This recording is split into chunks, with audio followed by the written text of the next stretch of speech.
Our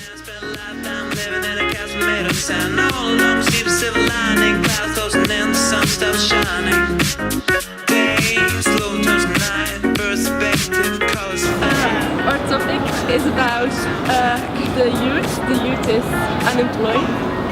Like motivation, education, immigration, youth guarantee, and effects. Yeah, and effects we think about our topic.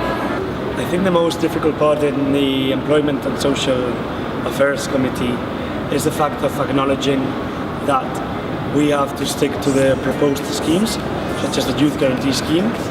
I'm not trying to invent new things, because at the end, if not, it will be a vicious cycle and you won't get any scheme properly implemented. So it's looking ways so that these schemes can be effectively implemented through all 28 member states, taking into account the differences. For example, the average rate of unemployment in the EU is 23%, but in Spain is 51%, which is a great difference compared to Germany, which is 7%. So it's getting to know a common decision that will benefit all the countries and make youth unemployment decrease.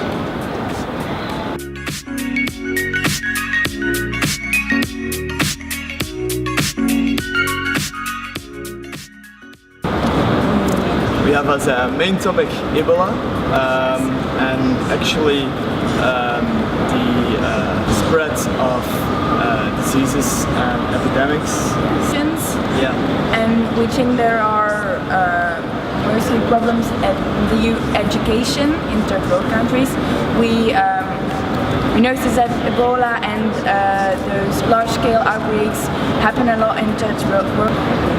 We also think that the European Union can more support these countries on diverse kind of things like medical staff, but also facilities, etc.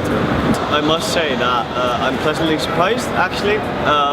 They haven't really been stuck on anything. I think that's mostly because of their chairs. They've been chaired very effectively by two great people. But yeah, that's about it. I think the biggest thing. Oh, Jesus. I think the biggest problem will be the fact that other committees will probably not understand us because we're so awesome. But that's about it, I think.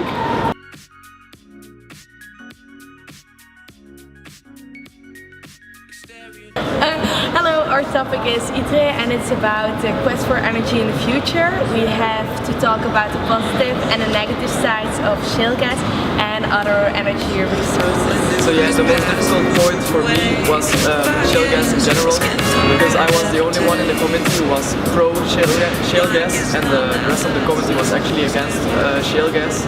So we had a really long discussion about whether we should use it or not for the energy mix.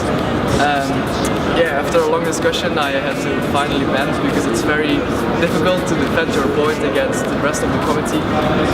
But yeah, eventually they could persuade me. Okay, so I suppose one of the most difficult things about the topic is getting to transmit the idea that the 2020 targets are not like the ending, an ultimate energy policy, that it has been done and will be done for the EU, and it's always like part of a puzzle, and it's an evolving puzzle, and it's important for delegates to like zoom out and see how it fits into the 2050 roadmap for energy. We also had like a long standstill with regards to shale gas, with one delegate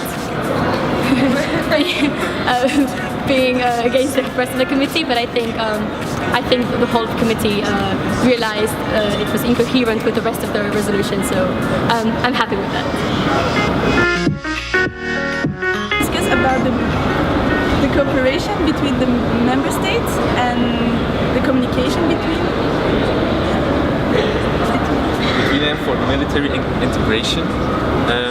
We want to improve the EU battle groups because they are not efficient. We have already EU battle groups for almost 7 years and they've done nothing, so we want to improve them. Also the military integration, because we live in times of crisis and then we need sustainable defense, so we are looking for a solution to have sustainable defense. Yes, we can. my name's Tom, I'm the chair for SEDE. So we're discussing the European battle groups, why they haven't been used, and trying to get the EU to come up with its own united foreign policy. The biggest problem with that is probably getting all the member states to agree. Germany is obviously on the one hand pretty good, UK sadly we're a bit reluctant to get involved.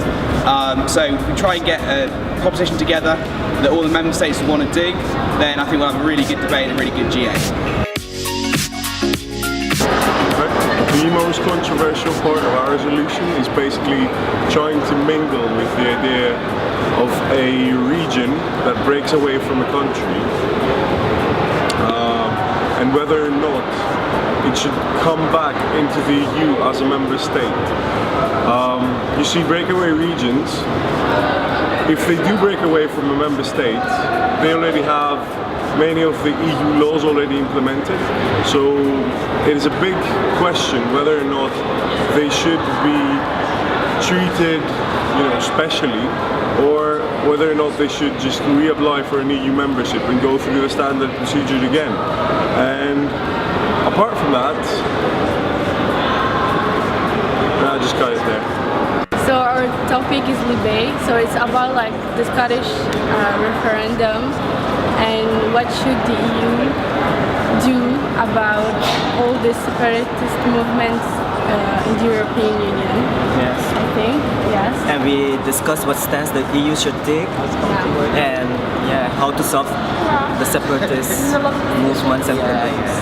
That's all.